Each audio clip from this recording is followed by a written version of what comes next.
Hello there, and warm good evening, and welcome you all to Let's Talk Sports. I'm Prarthana Hajorika, and you all know by now that I keep on talking about sports on my Facebook page. And after having a lot of thoughts, this time I thought, why not connect with one of my friend who is from Ghana, and she's an active sports journalist, actively involved with a lot of sporting activities. She's into radio, she's into television, and she's also very active on issues relating to female athletes, female sports. So I shall be having a quick conversation with her in Let's Talk Sports, this edition of the live session, and I hope you all will try to connect and send me questions. And আপোনালোক আটাইকে স্বাগতম জনাইছোঁ। অসমীয়াটো দুআষাৰ মাত কৈ লওঁ, কিন্তু বিশেষকৈ ইংৰাজীত কৰাৰ কাৰণ এটাই, যিহেতু গ্ল'বেল মোৰ যিখিনি জাৰ্নেলিষ্ট বন্ধু বান্ধৱ আছে তেওঁলোকৰ কাৰণে অকণমান সুবিধা হয়। So let me check if Aiyshatu is available as of now, and let me just bring her to this live.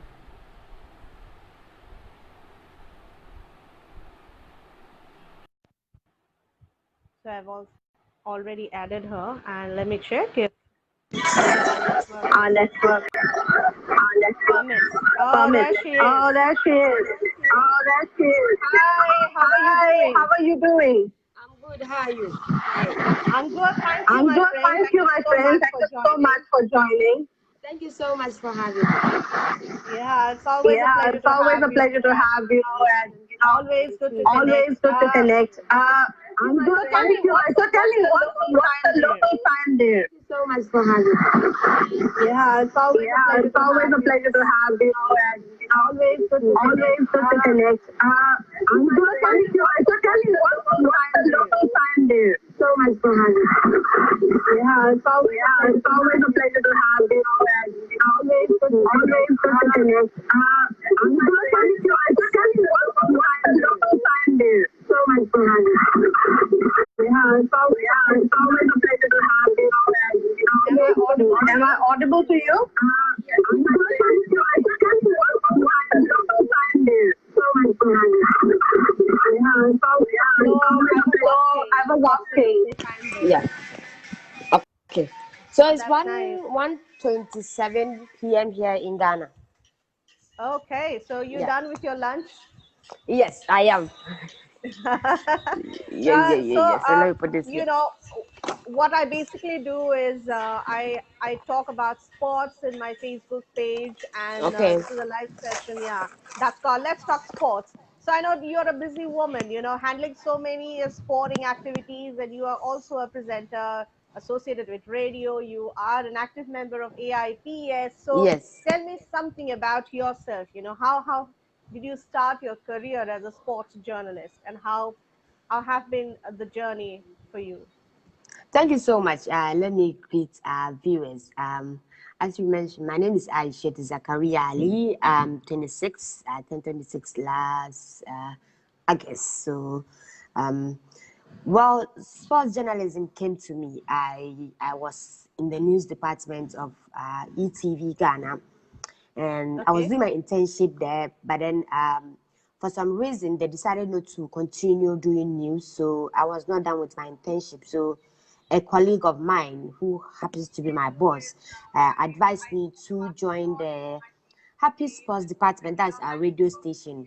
So I agreed to continue my internship there. So from there, I was done. I was the only lady in the department, and they decided to maintain me. Well, the journey has been exciting with a lot of challenges, but we are pushing through. Yeah. Yeah, I know it's always a challenging for, if I may say, for a woman journalist to, do sports, because Yes. the road actually is not quite easy for anybody who have chosen to be, who wants to be a sports journalist. So I know you must have had a lot of hardship throughout your career. So your country basically is so much, into sporting activities, and you're so much into football. Tell Yeah. us something about, I was going through some of the articles, and I got to know so much about Ghana's sporting activities. it's a buzz, there's so much of Mm-hmm. sporting activity. How difficult your life becomes, because when you are full on your stadium for reporting, how difficult it is for you to maintain so many sporting activities. How do you manage? Well, luckily for me, my department, we are about eight. Taking into consideration that we have a radio and a TV station, so it's not just Right. me reporting. It's not just me producing. We have other Right. people who are actually into that. So it's quite easy for me because because I'm a female, I have been assigned to cover women's sports. So when the Black Queens, that is the female national team, the basketball team, the tennis ball team, when women are involved in the sports, that is where Yeah. I am. So the rest of Mm. my colleague, they are into the men aspect. But me, luckily for me, my bosses allow me to follow what I want. That is women's sports. So I am not jack of all trade. I don't cover everything. I cover just the women's sports. But sometimes when there's nothing happening in the women's area, mostly I am around the men watching their games or even covering up when I need to fill in for a colleague. Right. So you said you're very lucky enough to have a boss who doesn't insist you to cover everything. You are mostly into women sports. So tell me something about your women athletes. How are they doing now? What are they doing now because of the pandemic? It's lockdown. A lot of sporting activities have not taken place as of now, but we do have football and certain activities going on. But at the same time, we see, a lot of sporting activities not taking place. So, how are your female athletes coping up with this global pandemic? Well, when we started the 2019-2020 league season, but then unfortunately because of coronavirus, the Football Association had to cancel that league. Apart from that, the president of the land actually banned sporting activities. Then he came to ease the non-contact sports. So those into weightlifting, those into sports that are not contact, they were allowed to Right. resume training. So I have Mm. some weightlifters that they started training. Well, with Mm. football, luckily for us, last month the president gave the State of the Nation address and then gave us the go ahead to start footballing activities. So the Mm. Association of Ghana Football, they decided we are Right. looking at October Mm. to start the league. But the women's football will start next year, 2nd January. So that's what we are looking at now. Now the challenge is for clubs to do the COVID test before they are allowed to continue good training and start any form of friendly matches that they want to play. So, I mean, they are trying individually, the athletes that are training, not just football, those into swimming and the rest individually, they are trying to keep fit Mm. Mm. because some they have competition coming up. So it's a gradual process. You know, back here there are a lot of financial challenges. So it's quite difficult to get any female club that can foot the bill for COVID test to actually have it done for the technical team and the playing body. So Mm. that is the major challenge. So now we are actually waiting for government to help out with clubs so that they'll be able to do the COVID test and then start training. And God willing, they'll start playing a little bit of friendly matches to keep the players fit because they have been home for quite some time now and it's no good for them. So you said, might be, from October, there might be training available for the women athletes, for the footballers. Tell me, how difficult is for the footballers, female football? I don't feel like saying female footballers because we don't see The men footballers, footballers. yeah. Yeah, they're footballers. Yeah. Yes. So how difficult this is going to be for them? Because uh, financial issues will be there, because we understand a lot of star footballers money have been cut down. In Australia we have seen a lot of cricketers also money being cut down because of the global pandemic. So how difficult this is going to be for the Ghana footballers. Well, it is very, very difficult because the issue here is that most of the players, they are not on salaries, so they just play. When you play, you are lucky to score a goal or your team wins the game, you get a winning bonus. That is the system here. So they play and they get money. So once you are not playing, it means that the allowances, the bonuses, they are not coming in. So it's quite difficult because most of them that is their livelihood. That's where they get their money from. That's where they get Yeah. money to keep up. That's where they get money to pay their rent. That's where they get money to take care of their family members. So it is quite challenging. But luckily for us, we have a youth authority here in Ghana through the government of Ghana that they established that is working with the Ministry of Youth and Sports. So what they have done is that the players, not just athletes in general, those based locally, they have decided to give them a monthly allowance. So they are getting 500 Ghana cedis. That's around $100 every month. So they get Okay. $100 every month. To keep up for the next 6 months. So our understanding is that after the 6 months, then they will continue till next year. So which is quite a relief for most of the players because I mean they are not playing football. There's no money coming in, and they need to spend. They need to buy food. They need to pay their rent. They need to pay their lights and water bills. So with this money coming, it has eased some of the challenges and difficulties that they were facing. But then in general, it is not easy. It is quite difficult for most of them. Yeah. Let's talk about the other athletes, other discipline athletes. How are they coping up with the entire pandemic? Money not being paid to them, and it's the scenario almost in every country now.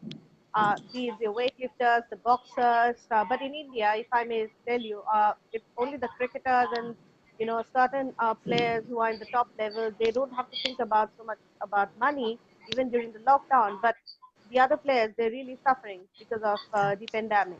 So how are the athletes of Ghana, not only footballers but the other disciplines, coping up with this pandemic? Well, it's luckily that's what I said. The money that the allowance that are given to athletes is not just footballers. Luckily, Mm. we have other sporting disciplines that are benefiting. So, weightlifters, uh, swimmers, other even Paralympics. So it covers. That Mm. money is actually what they are living on currently. Mm. It started in August, so they have gotten their first payment. This month has ended. Last month has ended. September has ended, so we are waiting for them to actually get that too, and then they will get October for the next 6 months. Then it continues till next year. So basically, that's where they are getting their funds from. But I have a very close friend who is a weightlifter, and she will tell you that it is very difficult with the COVID protocols that is going. She has to buy face masks that she has to use and hand sanitizers because although she's a weightlifter, it's not a contact sport. But sometimes if you are lifting up the medal, you need to Yeah. sanitize Yes. before. So it Mm. actually comes with a cost. It's not Mm. like the normal stuff that we are used to. It's not a normal training that she's used to. So it Mm. comes with other costs. It applies to other sporting disciplines. We are all in difficult and unnormal time that we all need to adjust to. So I think they are trying to adjust to the new normal. How are journalists in your country coping up? Because over here in India, it's a sad scenario. A lot of them have lost their job. A lot of veterans, a lot of young people in the mid-level, they have lost their job. And for journalists, sports journalists, this has become a very, very difficult phase in India. How is the scenario in Ghana? How are you coping up? Is the scenario same there or better? Well, I would like to say it is better because I've haven't heard a colleague complain about pay cuts. I haven't heard a colleague complain about losing their jobs. Mm. I don't know if that's the situation, but they don't want to voice out. But speaking for myself, I'm still working. Luckily, no pay cut issues, so that's is good for me. And then I mean, other journalists that work at my station. So we are quite okay here. But then other countries, I have friends there who are complaining about pay cuts, those who have lost their jobs, and it is quite Yes. difficult. Even those of us who are still active working, those of us who have not lost our job, it is difficult. With no sporting activities, you have a show that needs to go on air. How do you generate stories? Sometimes if you're not creative, if you don't think outside the box, you'll be repeating stories, and your listeners or your viewers, they don't want that. There's a lot of competition. So once you are not producing the exclusive, once you are not giving them the juicy news that they want to listen to, they want to hear, you will lose your audience, and that will go against you, because at the end of the month, your bosses will call you to account for what you have done. And if the figures are dropping, I mean, you'll be in a difficult position. Aishatu, what do you mean when you say, juicy news for your listeners and something out of the box? What does it mean? Does it really matter to the TRP? Well, I mean, so now we some of the countries are still under lockdown, but here in Hmm. Ghana, when the situation was so out of hand, we do most of our interviews by Zoom. We do most of our interviews by StreamYard, or some by Facebook Live, Yeah. or even Instagram or Twitter, just like this one that we are having. That is what I mean when Hmm. you are supposed to think outside the Hmm. box, when Hmm. you are supposed to be Hmm. creative, because nobody at that time will agree to come to your studio to grant you interview. Everybody was afraid for his or her life, and I'm sure that there are other Right. countries that are still facing the same problem. People Yes, are not. absolutely. Yeah. Mhm. Hmm. So, as a producer, as a sports journalist, that is where you need to be creative. That is where you need to look at the options available to keep your audience going.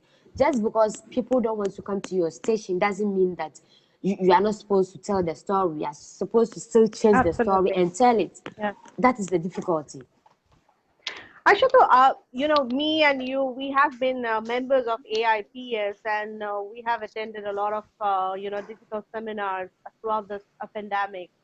Uh, the one thing that, really, really touched my heart was when Fatma Samora said, in the last digital seminar on racial discrimination, on being Mm, sexist, when she said that, when her name was announced, mm, there were people around talking about what does a black woman know about football. Not only did that those person, insulted and looked upon a woman, but also mentioned the word black. yeah. How do you react to certain things which are doing the round in our sporting scenario? Well, it was a relief for me to know that Fatima Samora, is facing the same problem that most female sport journalists are facing. Could you It relate is to that when she was saying that? Could you relate that? Yes, I do so much. You see, it is not just about saying female black woman. It's about Yeah. just saying a female. That is the point. It People have this notion that once you are a female, you don't know anything about sports. Once you are a Right. female, you are not qualified for it. Once you are a female, that big interview, you cannot do it. Once you are a Hmm. female, that big game, you cannot cover it. That is the mentality. It's not just, you see, when you talk about the color, then that is where racism comes in. Her situation Hmm. was about racism and discrimination, gender discrimination. She was a black woman and she's a female. So two things, what that was what she was facing. In my situation, I mean, those who say those kind of things those who say that kind of things to me, they are actually black. They are black just like me. Some are actually my own colleagues in the industry. So we are the same people from Ghana. So you Hmm. cannot tell me that I'm black because you are also black. But what you can tell me is she's a female. Okay, this girl, she's just a female. She cannot cover that game. Or this girl, she's not too she's a woman. I don't think she can do that interview. Or this girl, Yeah. she's a woman. I don't think she use the right channels to go and get the interview. There are sometimes that you get somebody to speak on your station, and then someone will sit Hmm. somewhere and think you went to do something with the person just because you are a female. There are sometimes Yeah. you go and cover, you are at the media center, and people will go like, what is she doing here? This is a big game. Why did they Yeah. allow her Yes. to come? And I'm like, listen, you are a journalist. You judge me based on what I produce. You judge me based on what I write, what I say, not based on who I am. Just because I'm a female doesn't make me different. I'm a female. You are a female. We are doing the same job. I am actually sure that those who actually say that, should you put us in the same room, I'll actually perform better than them. Women will actually perform better than them, but because of this mentality that women don't know anything about sports, we face these problems. Yes. Aishatu, sports is said to be a place. It's a process. It's a system. It's a place where there should not be any kind of discrimination, no racial discrimination, no sexist comment, no color, no caste, no creed, no Mm. religion. But why is this happening in sports media? Why is this happening time and again? When someone like Fatma, being the Secretary General of FIFA, facing such racist comment, sexist comment all the time, why is it happening? What is that one factor that needs to be changed, you believe? I just think we need to change the mindset of people. We need to change the way people think. The education. I mean, I know FIFA and CAF are doing the education, doing the seminars, doing the symposiums, doing the press conferences. But my thing is that the theory, we have done a lot of the theory already. It is time for us to get practical. It is time for us to start calling people out. It is time for us to start naming and shaming. Listen, I don't see why we cannot name and shame anybody who discriminates. We don't need to cover up, because the moment we start to cover, oh, this person is a big personality and all that, it continues Yeah, growing. Because it's not just that particular individual. We also need to look at the fact that that person has siblings, that person has a kid, that person has children. So if you leave such a person, the people who are under that person, the kids, the daughter, the son, the niece, the nephew, that person is going to influence how they see the world, how they see other people of different color and different gender. So we start to name and shame, so that the people will realize that, listen, once you pass any yeah, comment that is harmful to anybody, we will call you out, we will name you, we will shame you, and you face the law. We should stop covering up, and then the talks is just too much. Sometimes when I hear people talking about racism and gender discrimination, so I go like, okay, this is one of the seminars. So what is next? Because after the talks, then everybody goes back to sleep and nothing is done. hmm. No, we actually need to raise voice, like you said. We need to identify that person, no matter how big the Mm-hmm. personality he or she is, so that such things are really controlled, and it doesn't happen in the near future. I mean, Yeah. what are we doing? Sports is supposed to be a place for everybody. Then why such discrimination taking place time and again, which is actually very shocking. Mm-hmm. When I was actually shocked, I could so relate with what Miss Yeah. Fatma Samora said, and she was in tears. Imagine a Mm-hmm. person with so much of power in her hand, one of the biggest association, Mm-hmm. heading to one of the biggest association, and she was in tears when she was facing 178 sports journalists from across Yeah. the globe. So this is the sorry state of affairs. This is where we need to change the thought process that women do not know anything. Why are you or Yeah. me doing sports? That's it is quite it is quite sad. I mean, sometimes it's not just these footballers who face the racism or gender discrimination or whatsoever from the fans. Sometimes even journalists, Yeah, your own colleagues will pass comment that they know it is not right. Sometimes you are watching women's football and a commentator will start, I mean, the way they describe a female player is so disturbing. I mean, because I don't see why when Ronaldo is playing or Messi is playing, you don't describe Messi's private part. You don't say Messi has this and that. yeah, But why do they feel so comfortable talking about the female boobs, talking about the female backside? It's yeah, so disturbing. If you can't describe Messi using his backside, using his breast, why do you think it's normal? Why do you think it's okay to use that on a female player when you don't even describe your own sister, your own mother, your own family member who is a female that way? And remember that female athlete or the female footballer is putting in the same effort as Messi or Ronaldo. Exactly. You know, and Exactly. and there and the other factor, what actually stuck my mind was, we talk about the national team. Mm-hmm. Uh, the national football team or the national cricket team or the tennis team, but why do we say it's female team? That's another point where we need to, raise our voice, and there Mm-hmm. has to be regular talks on this. And why can't we just say it's the men's national team and the women's national team? Well, just like I said, people still have this mentality that sports in general is not something for women. So they just, once you decide to do sports, you have been discriminated already. You are facing that should be at the back of your mind, that you will face those challenges. In Ghana here, we have the senior men team, we have the senior women's team. So you call the senior men team the national team of Ghana, and the Yes. female team, you call them the female national team of Ghana. You are adding female to it, but the men, you are not adding male to it. Why is that so? And the kind of promotion, the kind of support, the kind of Money, encouragement and money that we give to the sponsor. men, we don't give it to the women. You'll be shocked to know that the female national team of Ghana, the senior national team of Ghana, they are still old, way back from 2015 to. So last week, they decided to go on a demonstration at the Ministry of Youth and Sports. Unfortunately for them, they couldn't meet the minister. So they are trying to go back this Monday to go and demonstrate against their money. They went to represent the nation in a tournament. Way back in 2015, 2016, they are still being old.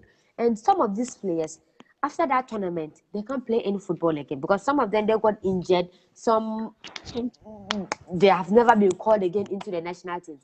So these are the challenges that they are facing. The money that they deserve, we are not paying them. And once they decide to voice out, then we discriminate. Either they victimize you, you will never be called up for the national teams, or they Yeah. brand you as somebody who is disrespectful and somebody who doesn't obey and respect any rules or regulations. That is the challenge. So, what do you do as a sports journalist when you see such kind of problems being faced by these athletes? What do you do? What kind of stories do you take up, and how do your office support you in doing such stories for female athletes who are suffering?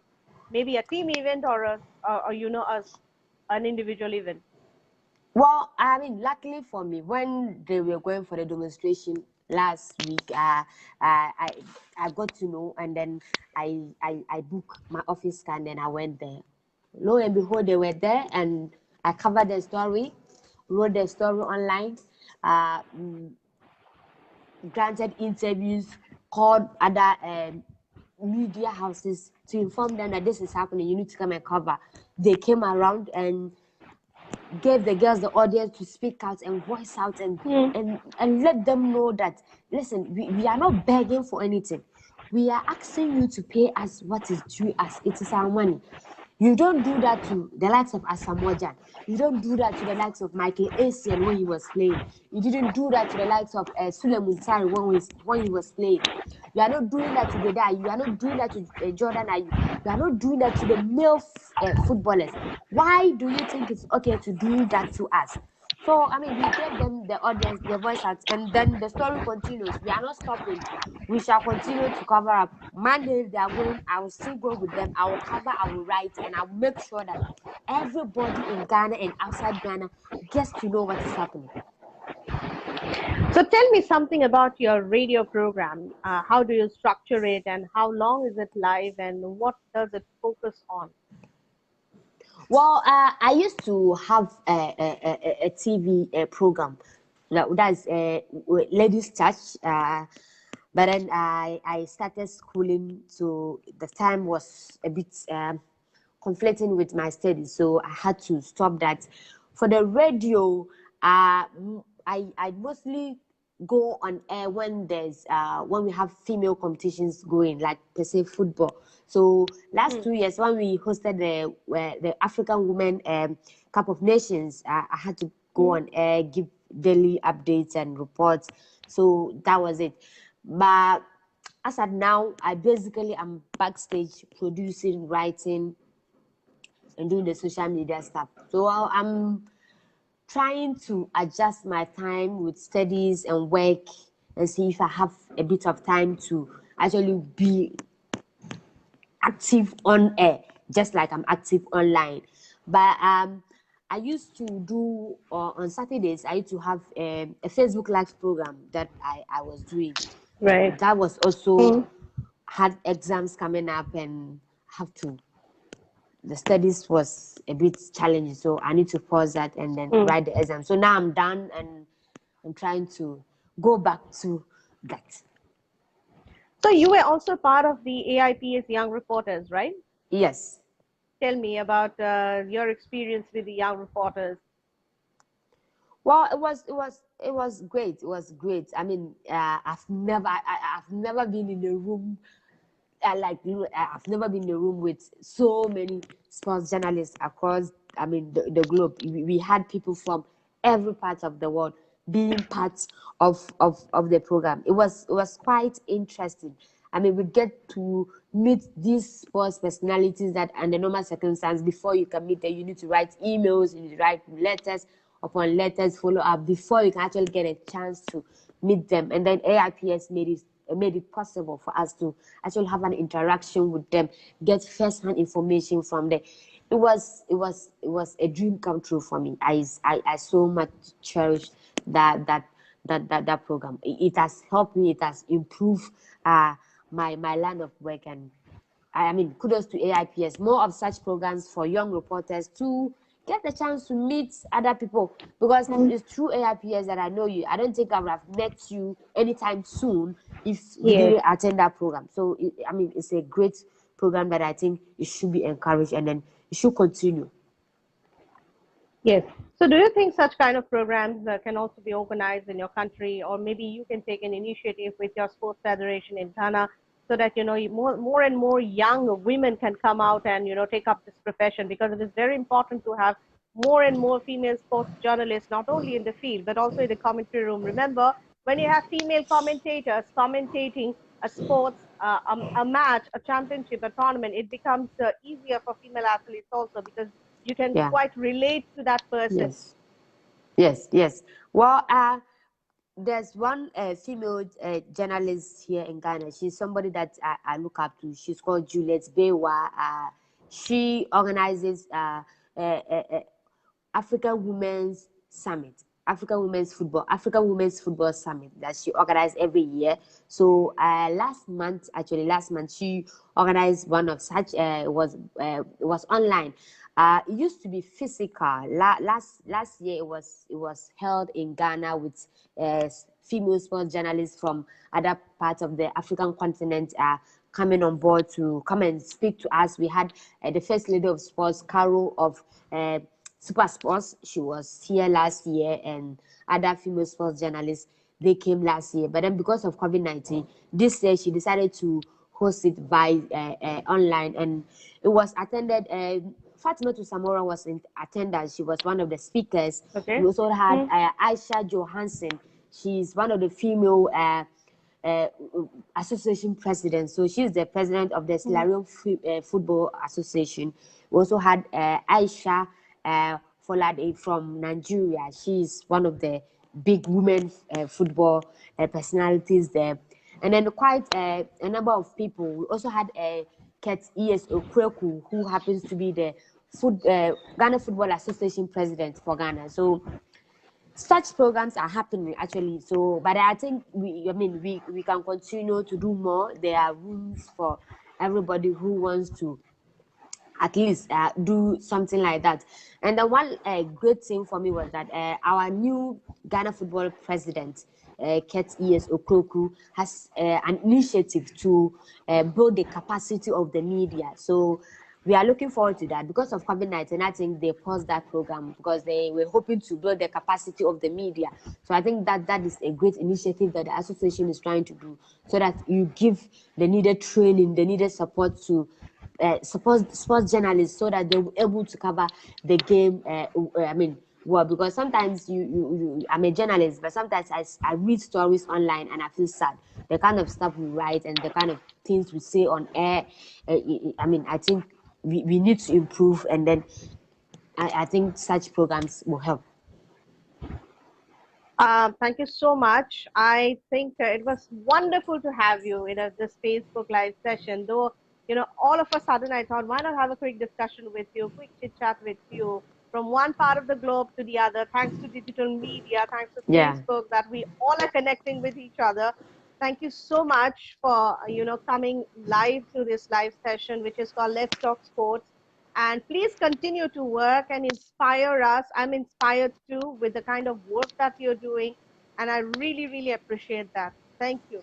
Thank you Thank once you again. so much. Thank you so much for having me. My first time speaking to my people from India. Thank you so much.